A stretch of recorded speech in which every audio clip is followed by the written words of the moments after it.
Untuk teman-teman yang ingin mempromosikan bisnisnya atau mendukung YouTube ini, bisa menghubungi nomor gua yang ada di kolom deskripsi. Oleh karenanya, saat ini Inter mencari alternatif lainnya untuk menggantikan Yann Sommer. Salah satunya adalah menghubungi De Gea dengan tawaran kontrak gaji 5 juta per tahun, tetapi ditolak. Aduh, kalau gini situasinya ya teman-teman, udahlah lebih baik kita ngebalikin Handanovic aja nggak sih? Jerewetan ceking kita, nyerewetin apa aja. Teman-teman yang sedang kalian saksikan saat ini adalah Cerewetin Inter. Apa kabar teman-teman semua? Semoga dalam keadaan sehat. Hari ini gua akan update beberapa kabar menarik dari Mercato Inter teman-teman. Yang pertama dari Nicola Shira, jurnalis olahraga, dia bilang begini: Inter sangat serius untuk mendatangkan Samardzic. Ausilio sangat menyukai pemain Serbia ini dan menganggapnya sebagai pemain top di masa depan.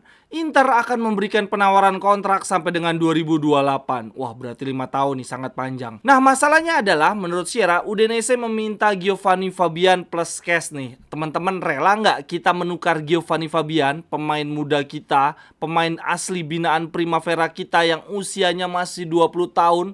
Musim lalu bersama Regina di Serie B, dia sangat amat sukses ya, bermain 38 kali, mencetak 8 gol 1 assist. Menurut gue ini salah satu gelandang muda Italia yang sangat bersinar musim lalu. Dan terlebih lagi karakter Giovanni Fabian menurut gue sangat berbeda dengan gelandang-gelandang yang kita miliki saat ini. Giovanni Fabian itu tipikalnya box to box, kemudian physical player dan lebih defensif, persis seperti Gagliardini, tetapi bedanya dia punya insting gol lebih bagus. Sedangkan untuk Samardzic karakteristiknya lebih ke gelandang serang ya. Sementara di Inter saat ini udah numpuk nih, kita punya Mkhitaryan, punya Calhanoglu, Fratesi, bahkan Barella. Tetapi yang menariknya adalah Samardzic ini usianya juga masih sangat muda, cuma beda 1 tahun dari Giovanni Fabian, 21 tahun. Dia juga kidal, yang mana gelandang kita musim ini tidak ada yang kidal sama sekali. Artinya dia bisa ngasih dimensi serangan yang berbeda dengan gelandang-gelandang kita yang lain. Dan menariknya, di usia dia yang 21 tahun, yang cuma beda 1 tahun dari Giovanni Fabian, dia sudah bermain 29 kali musim lalu membela Udinese di Serie A dan mencetak 5 gol 4 assist. Kalau menurut gua teman-teman, membandingkan Giovanni Fabian dengan Samardzic, udahlah kita ambil Samardzic aja. Feeling gua nih teman-teman, Inter memproyeksikan Samardzic, Asllani dan Fratesi akan menjadi 3 gelandang utama kita di masa depan. Artinya kita akan melepas Calhanoglu dan Barella. Udah deh, siap-siap aja. Lalu berita Mercato yang kedua untuk Cerewetin Inter hari ini datang dari Robin Gosens yang nasibnya masih terkatung-katung, belum ada penawaran konkret. Ini menurut Gazeta, Wolfsburg sangat menginginkan Gosens tetapi dengan status pinjaman saja dan tidak mau ada kewajiban tebus. Sedangkan Inter hanya menginginkan 18 juta cash dan bila tidak ada tawaran yang sesuai, Inter dengan senang hati akan mempertahankan Gosens. Aduh, ini situasi yang sangat amat aneh. Gosens penampilannya musim lalu perlahan setelah cederanya sembuh, dia mendapatkan menit bermain, penampilannya sangat amat meningkat. Ingat banget golnya dia lawan Lazio dengan salto sampai bahunya retak ya teman-teman.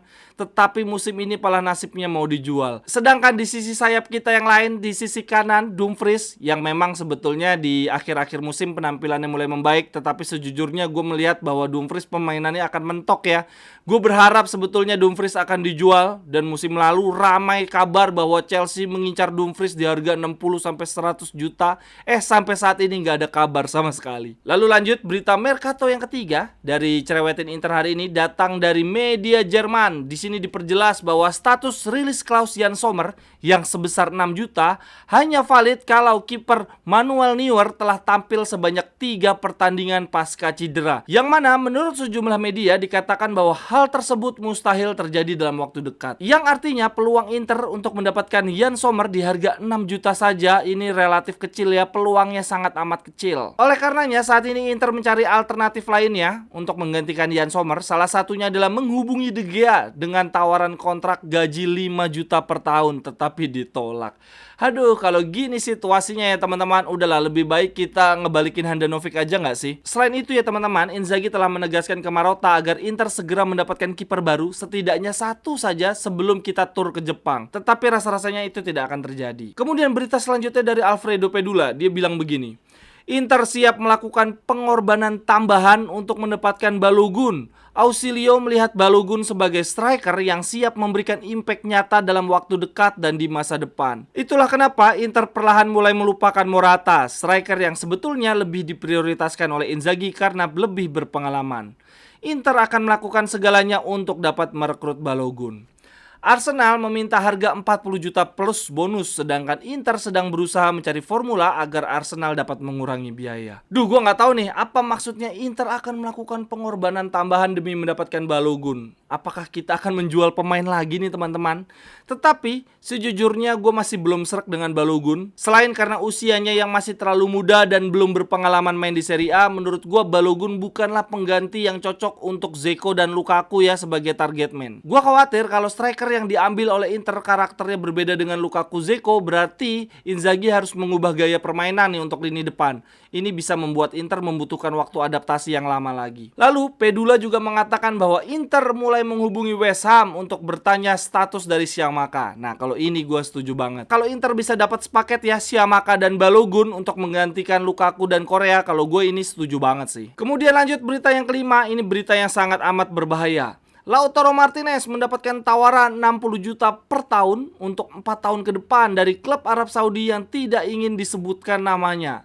Lautaro belum memberikan jawaban sampai dengan saat ini. Wah, gila banget. 60 juta selama 4 tahun berarti 240 juta. Kalau gue jadi Lautaro udah pasti gue ambil lah. Setidaknya 2 tahun 120 juta kan lumayan banget. Abis itu balik ke Eropa juga usia dia masih 27 tahun. Masih bisa ngerebut Liga Champion. Kemudian berita Mercato yang terakhir untuk hari ini. Ini berita paling menarik teman-teman.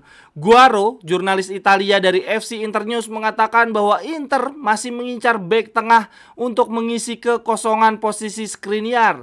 Dan sejauh ini Inter telah menetapkan ada satu bek dengan market value sekitar 7 juta dengan tipikal seperti Darmian, pemain serba bisa dan sudah sangat memahami Serie A. Menurut teman-teman siapa tuh bek dengan harga 7 juta kemudian tipikalnya seperti Darmian, bisa bermain sebagai wingback, bisa bermain sebagai center back dan berpengalaman di Serie A? Kalau menurut gue udah pasti bukan Bonucci ya, karena dia tidak bisa bermain sebagai wingback. Bukan juga Demiral, karena Demiral tidak bisa bermain sebagai wingback. Bukan juga Scalvini, karena Scalvini nggak mungkin harganya 7 juta. Kalau menurut gue yang paling sesuai adalah backnya Atalanta, namanya Toloi. Dia bisa sebagai wingback, bisa sebagai center back. Kalau menurut teman-teman siapa? Tapi siapapun itu, gue berharap Mercato musim ini semoga berhasil semua ya. Gak ada yang flop, karena kita Mercato musim ini sangat gila-gilaan. Ditinggal 2 pilar di lini depan, Dzeko dan Lukaku.